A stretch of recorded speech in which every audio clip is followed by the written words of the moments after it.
Welcome. I'm Alice Alicia Jones, and this is another one of my Living Consciously videos.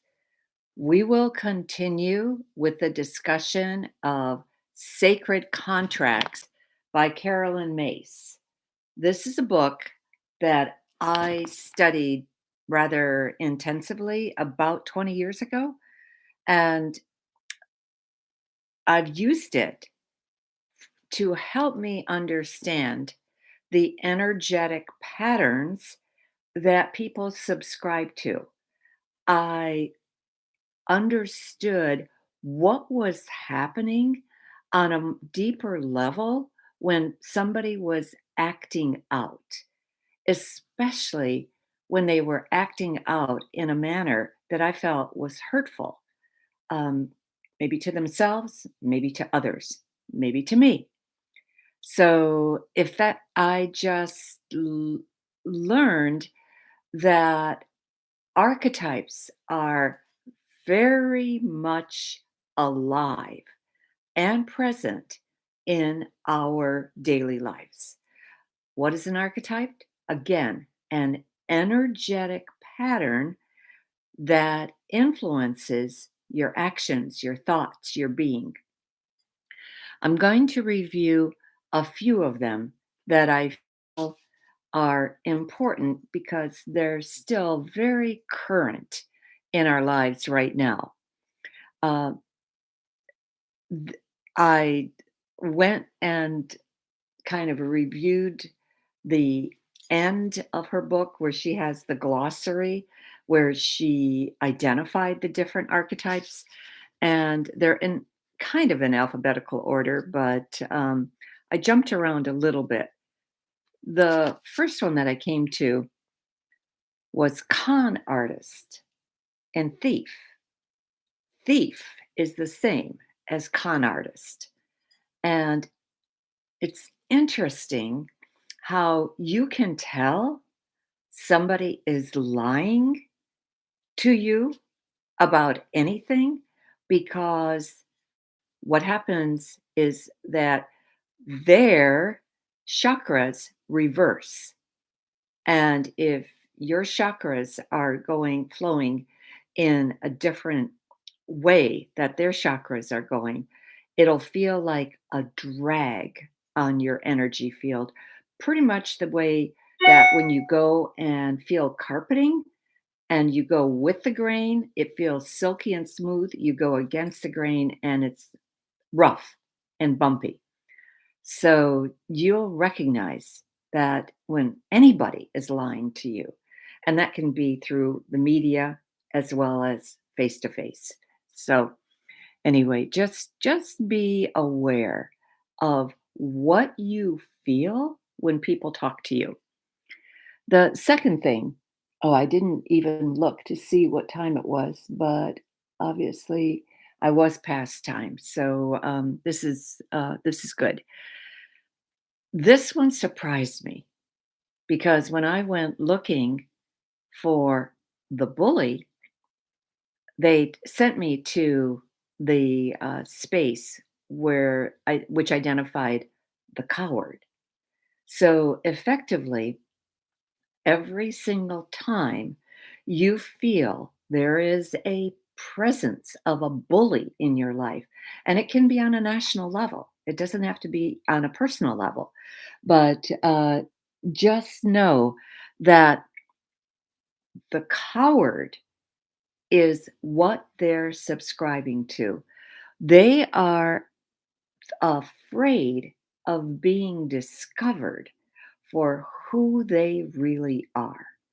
And so as a result, and this comes in the form of shouting, in the form of anger, in the form of anything to shut up the other person. So just know that the coward is the driving force of the bully. And if you know that, it's going to help you deal with it. It's going to help you understand that I do not have to s- submerge myself to this kind of attitude. This happens a lot at work. People say, well, my boss is a terror, male or female. And on a national level, we have witnessed it over and over and over again. And part of that is that, like I said, the fear of discovery of who they really are. So they continue to be a bully. This next one is kind of interesting because it's the princess. And in the past, we would have always an archetype would have been the damsel in distress, which is the same as the princess. Somebody else has to rescue her. She's weak.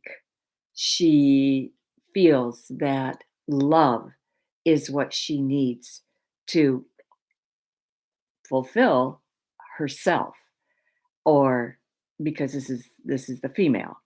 So effectively, it's interesting that when we stop to think of how did the archetype of the princess start changing in our life, believe it or not, it was in the 50s with the advent of the doll named as Barbie.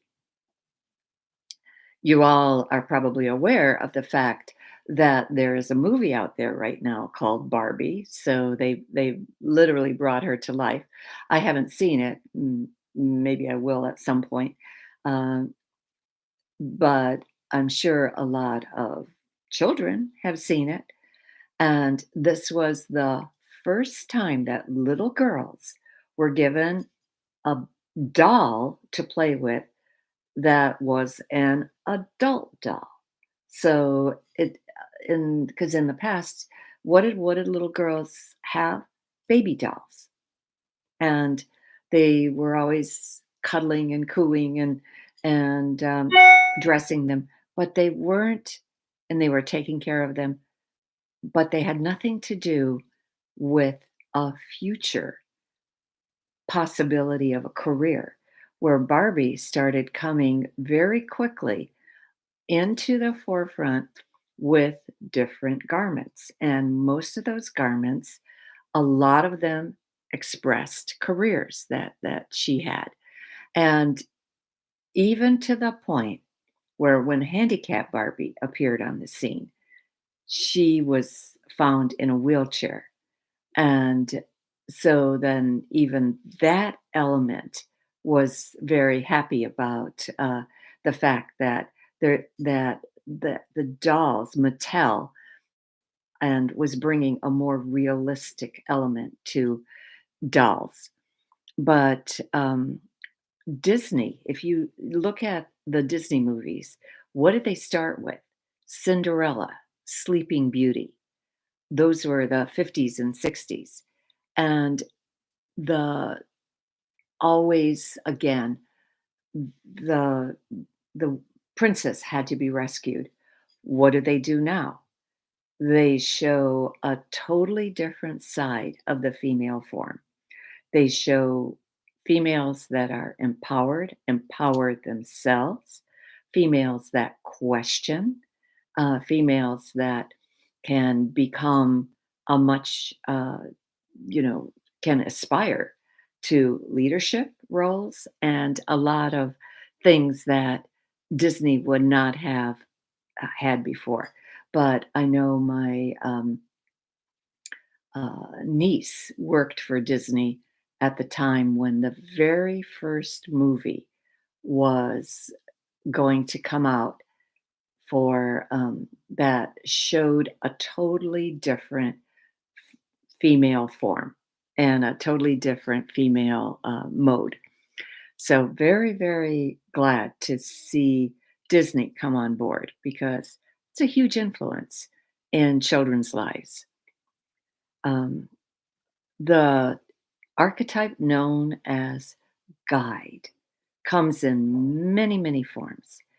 I can't tell you how often I have told people What do your guides say?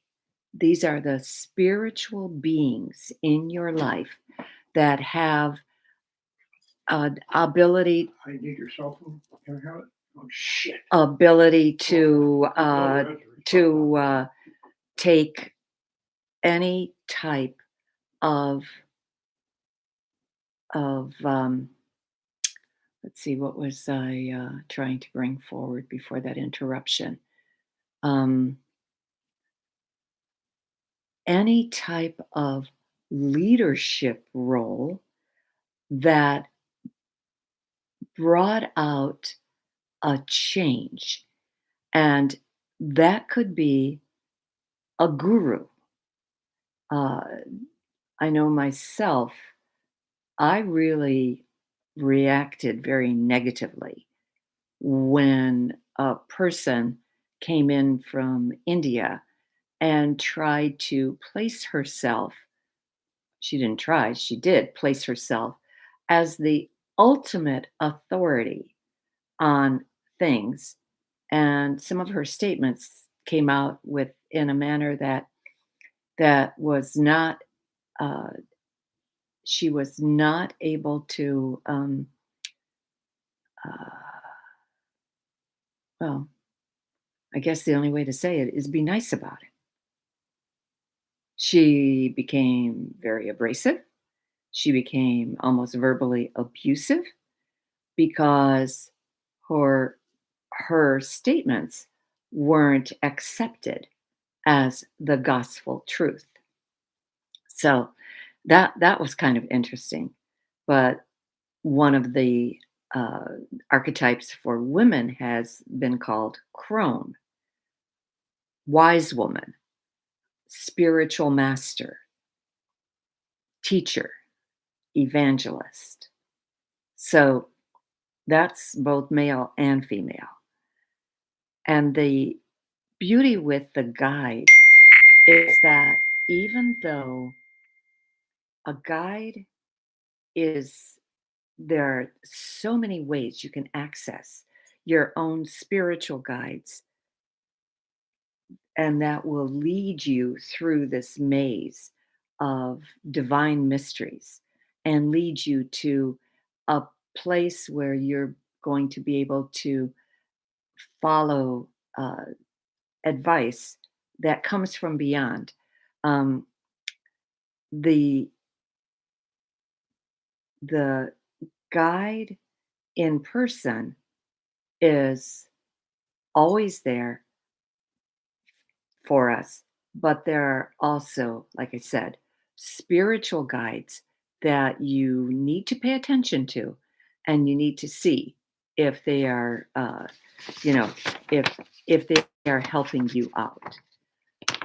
The healer is another archetype, and the healer is can be an intuitive healer, can be at times a wounded healer, which is really, really sad because a wounded healer comes in and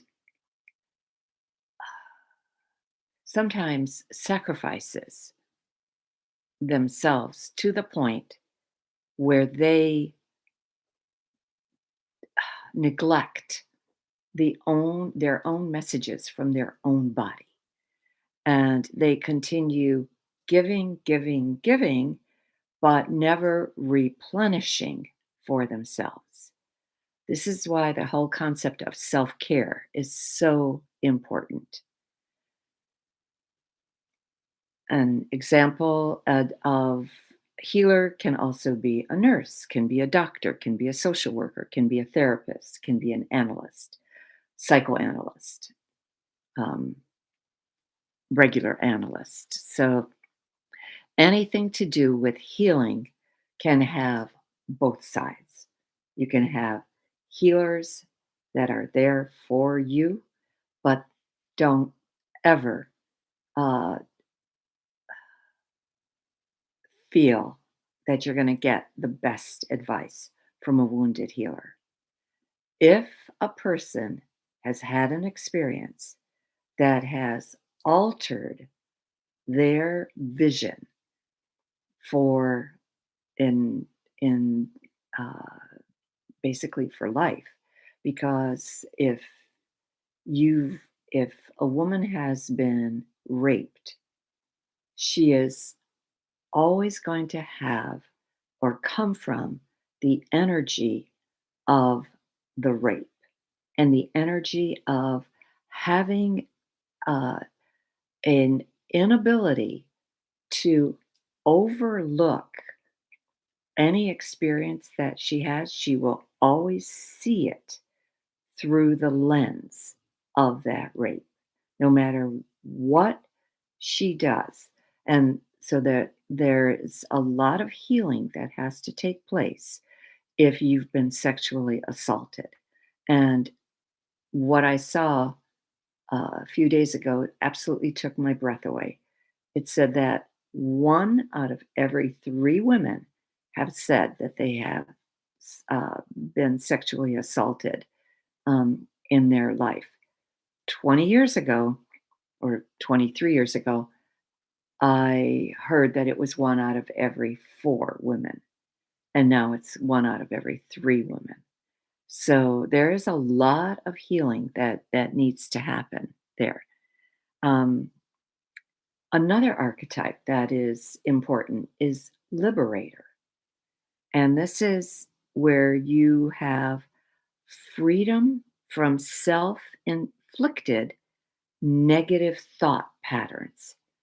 And self inflicted can mean an entire country is affected because an entire country subscribes to that.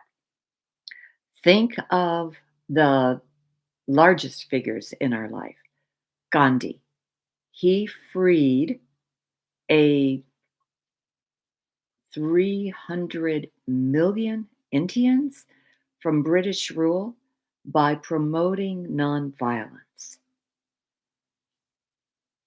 That his story is incredible because when you stop to think, he spent over 20 years in prison, and he's, I think, almost 30 years in prison.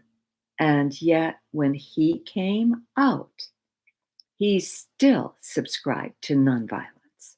So, in every respect, he was a healer, but he was a liberator. Think of Lincoln. He saw the institution of slavery exactly for what it was. This had nothing to do with states' rights. This had everything to do with the fact that this was an extreme violation of our Constitution. Unfortunately, we're still fighting that fight.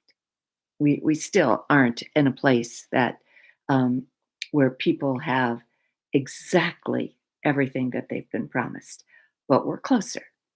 We're and I feel with every decade we're getting closer. So I let's see how many more I want to cover. Martin Luther King was an example of a liberator because he became very, very powerful about uh, even encouraging the poorest of the poor to show up for the Million uh, Man March on Washington in the 60s. Couple artists, a couple more that I wanted to cover. The Martyr. Uh, this is when people always feel put upon, always feel like they have been distressed and been a taken advantage of, and turn to tears. Tears are not a solution.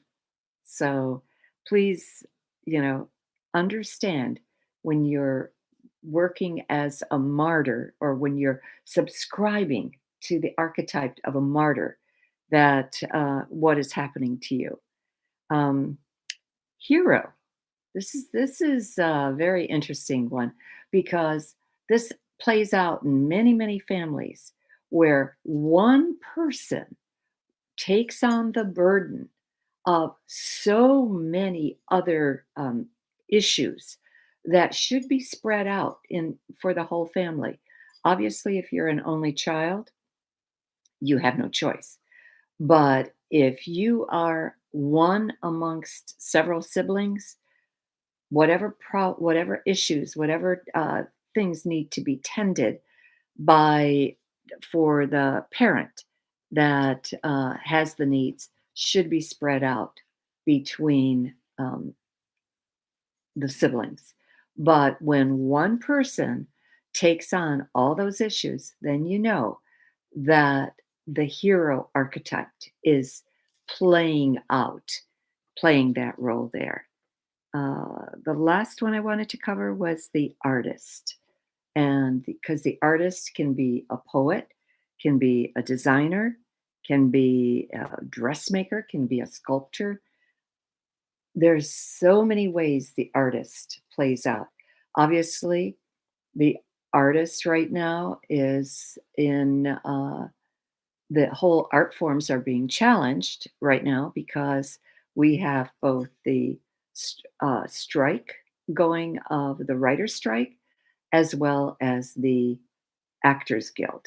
So we've had the whole entertainment industry come to a screeching halt, and hopefully that will uh, take be taken care of um, soon because that has affected many, many people and many, many lives.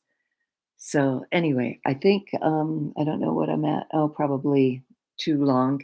But anyway, I will see you next month.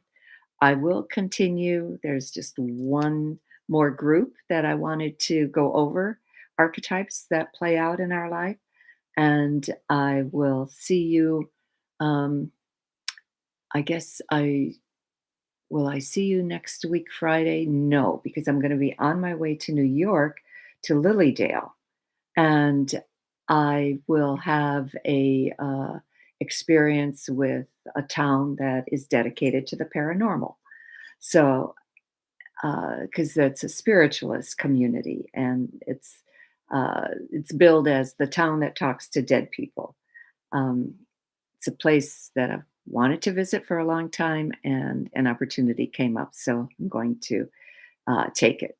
But then the following week, I will be here. I also did want to mention that I am teaching a channeling class, how to channel, this Saturday. That's full, but I will repeat the class on September 9th.